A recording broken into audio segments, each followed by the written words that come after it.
হে guys WhatsApp, good morning সবাইকে। তো আজ আমি সকাল সকাল উঠে পড়েছিলাম। আজ প্রথম ব্লগ দিচ্ছি তোমাদেরকে, দেখো তোমরা কেমন লাগে জানিও আমাকে। তো আজ ঘুম থেকে সকাল সকাল উঠে পড়েছি, উঠেই ছাদে চলে গেছি, ঠিক আছে। তো ছাদের ভিউ তো তোমরা দেখতেই পাচ্ছ, যথেষ্ট সুন্দর। এই আমাদের গাছের ফুল, তো ভিউটা আমাদের ছাদ থেকে ভালোই আসে অ্যাজ ইউজুয়াল। যাই হোক, আজ আমি একাদশী রিলেটেড একটা ব্লগ বানাচ্ছি, যে একাদশীতে আমরা কি করি কি খাই সেটাই। আজ শ্রাবণ মাসের প্রথম দিন, তো একাদশীটা যথেষ্টই শুভ বলে আমরা মানি। আর আমি বিগত অনেক মাস থেকেই করছি একাদশী, এটা আমার কাছে খুবই একটা ইম্পর্ট্যান্ট দিন অবশ্যই। এই তো আমার স্কিন কেয়ার চালু হয়ে গেছে, বেশি কিছু নয়, আমি জাস্ট একটু ময়েশ্চারাইজার আর সানস্ক্রিনই মাখি, ওটাকে ভালো করে ব্লেন্ড করে নিই ফেসে, জাস্ট ওটা এনাফ হয়ে যায়।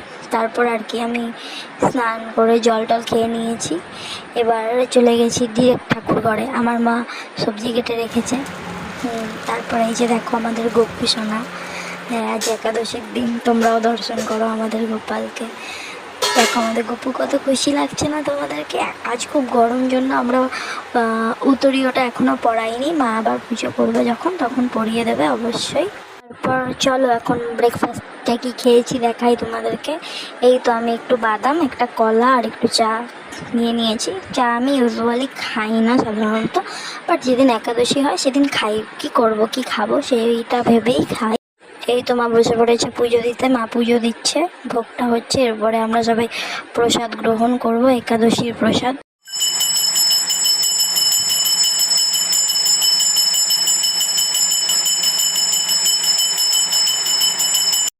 এই তো নিয়ে নিয়েছি আমাদের ভোগ প্রসাদ, আমাদের লাঞ্চ। একাদশীতে আমরা এরমই খাই, কিছুটা ফল, কিছুটা সবজি আর কিছুটা সাবু, এভাবে আমরা আমাদের লাঞ্চটা কমপ্লিট করি। ইভিনিংয়ে একটু খিদে পেয়ে গেছিলো, তাই আমি একটা আম খেয়ে নিয়েছি।